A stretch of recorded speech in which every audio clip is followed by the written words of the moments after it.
What's up, guys? I'm gonna do a little video today. I came up with the idea of showing you kind of my camera gear setup for, which really for all of hunting, but like turkey season is coming up here in a few days in Missouri, so I figured I'd show you kind of my gear that I'm running. We did another video where me and Cody talked about our turkey hunting gear and as far as like hunting goes, but I kind of wanted to hint more about my filming setup today. Not necessarily just to help you if you're a turkey hunter gonna film it, but I'm part of a Facebook group that there's a lot of people always asking, what's a good startup camera for me to film my hunts on, deer hunting, turkey hunting, whatever. And I decided, to do this video to kind of shed some light on what I think is a good startup camera if you're not wanting to spend a ton of money, but just kind of how to start out, how we've started out.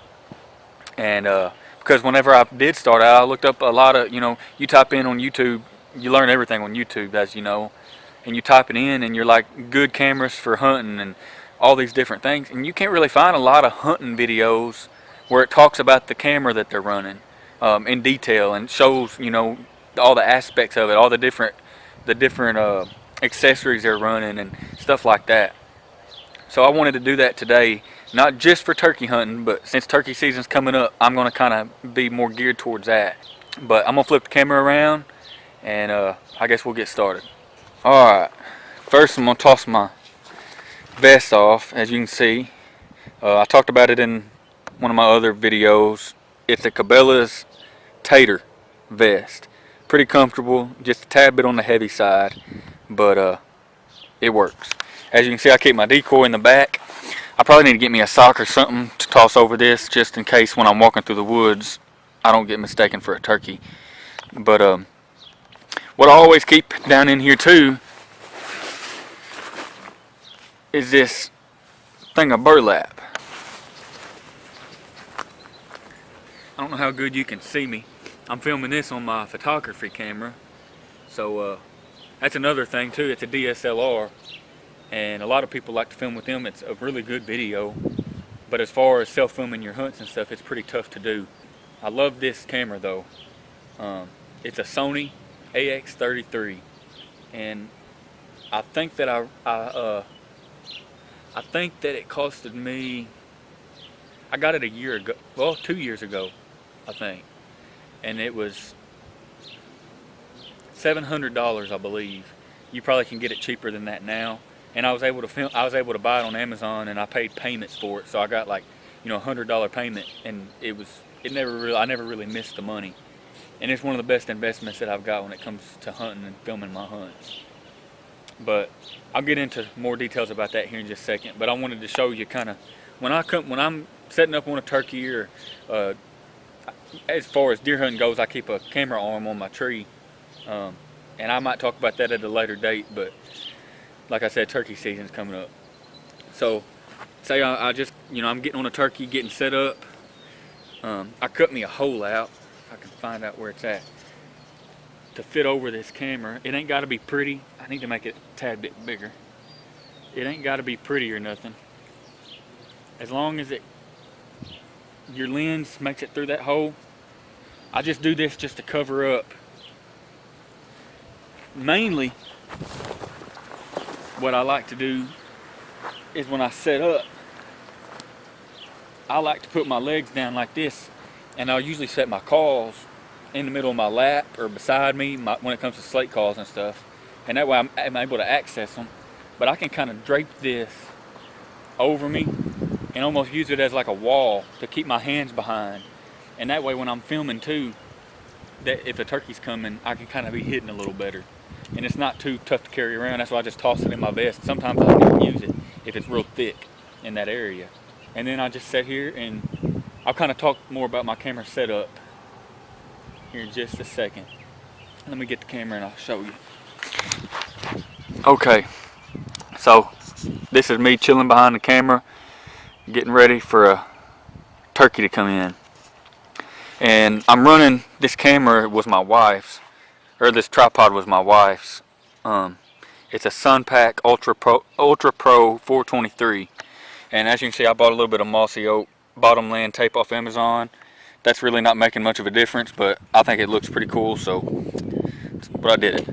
It's the same tape that I put on my camera too. I'll take that burlap off. But see, I wrapped it up. Like I said, it ain't got to be super pretty. I took a little bit of time on it. I could probably camo it up a little better, but I think it looks pretty good. And as far as the mic goes, you always want to get an external mic if you can. If you can't afford it, then you can still get by without it. But that's a Rode video mic. I forgot what model it is. It's one of the cheaper ones. I got it off Amazon too. And there's a port on this Sony AX-33 that it plugs right into, and it doubles the audio that you can get. I mean, just way more clear, way better, and you won't regret having it. And then this is a Manfrotto fluid head. I think it's about $100 on Amazon. I can't remember the exact model in it either, or the model number on it, but you can see it there. I can put a link in the description for that, the mic, and the camera. You can get all three of them on Amazon. And like I said, I don't know about the tripod. My wife got it. I think she actually got it from Best Buy. But and then I just recently bought this remote control for it, and got the cords all wrapped up, and it's right beside that port for the video mic, or right underneath it. There's a spot for the remote. And personally, I've never ran one, but one of the main reasons I got this camera was to run one, and I just haven't never really bought it.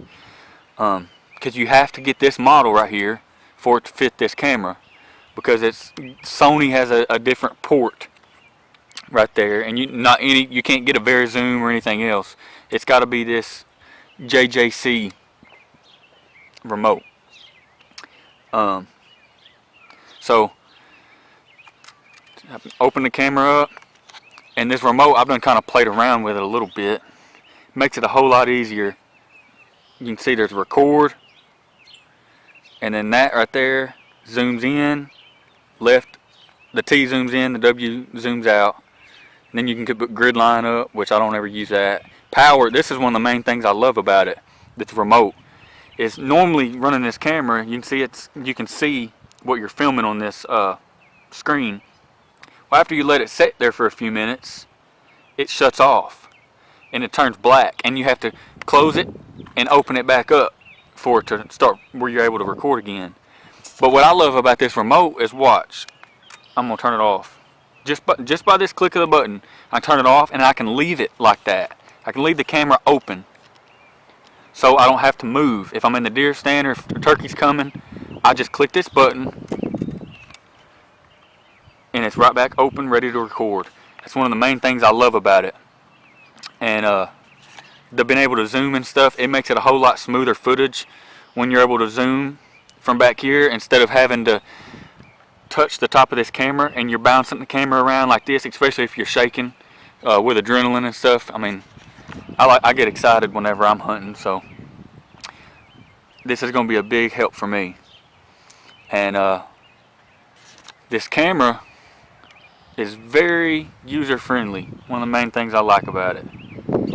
And it's got this memory card slot. You just pop it in there. It's got night shot mode. You click that when you're doing interviews. I use it a lot deer hunting more than anything. And there's actually this button right here I don't really use much, but you can click it if you're the one recording and you're interviewing somebody. It'll take your voice away, but I don't ever really use that. And then there's a HDMI port right there. And one other thing I love about this camera is it's touchscreen.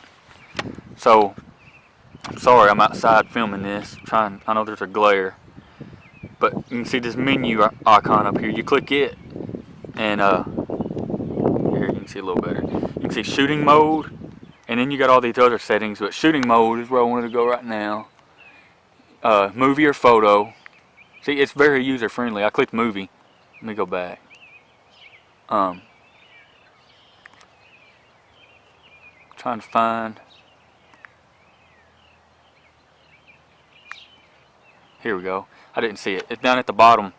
These are the different modes. You can get slow-mo, golf shot, or high speed, or Uh, I have it in 4. Oh, I'm sorry. I got it all confused.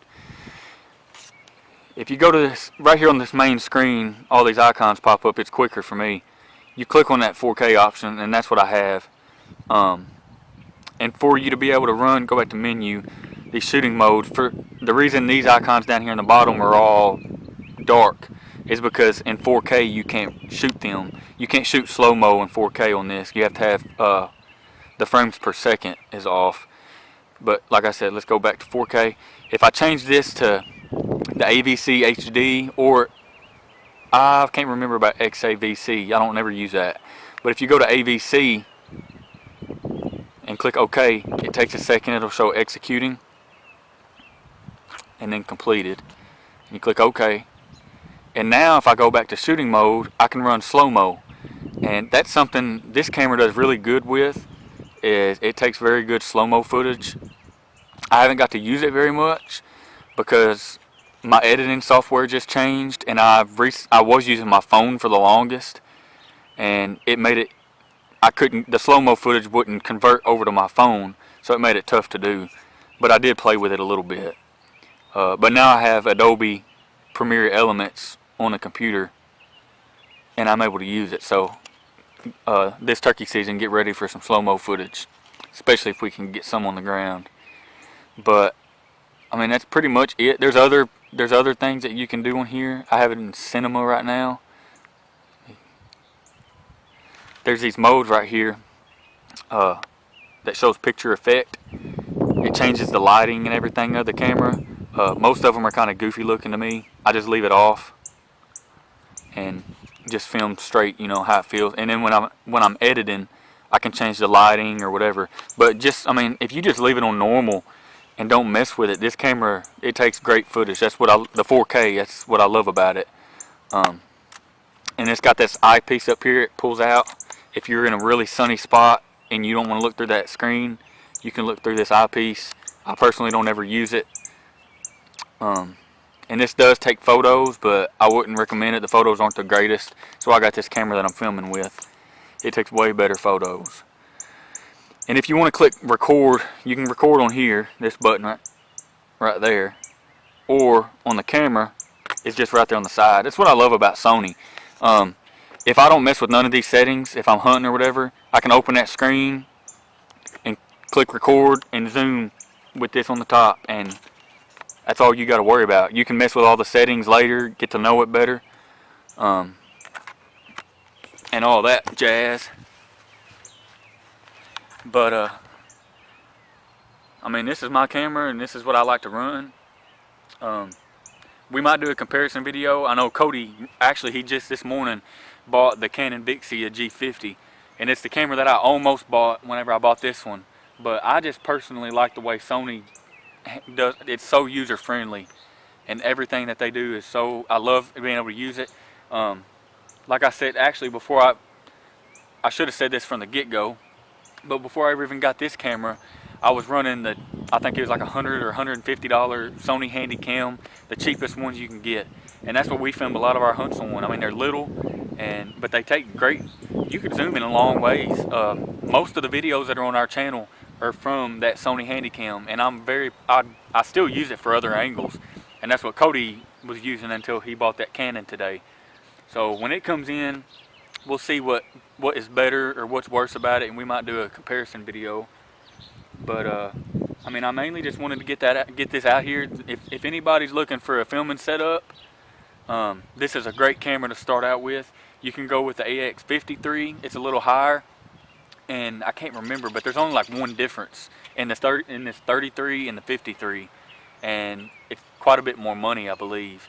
But I'm very pleased with the 33, and like I said, and if you don't have a lot of money, I mean, this wasn't that high. I saved up for it, and then I paid payments too. If you don't have even that kind of money, get the Sony Handycam, the cheapest one. It's like $100 and something. I guess that's it for this video.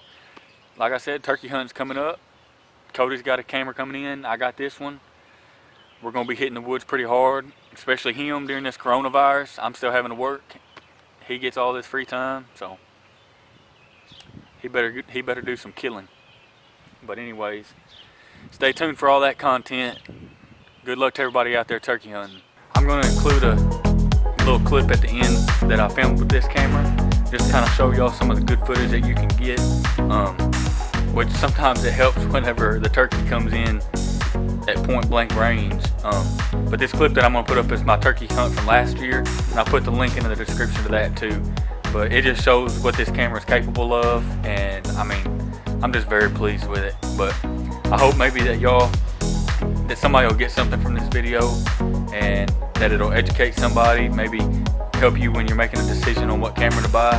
And there are other cameras that you can get out there that work and that are good, but I really like this one, and just kind of wanted to share my experience with it, and hope you all like it. Thanks.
That's what I'm talking about. Oh, dude, nice. Nice, man, nice. Can you believe that? Dude, that's a heck of a bird, bro. Hey. My legs are asleep again, man. Oh. Dude, that's what I'm talking about, man. Let's go. Oh. Hey,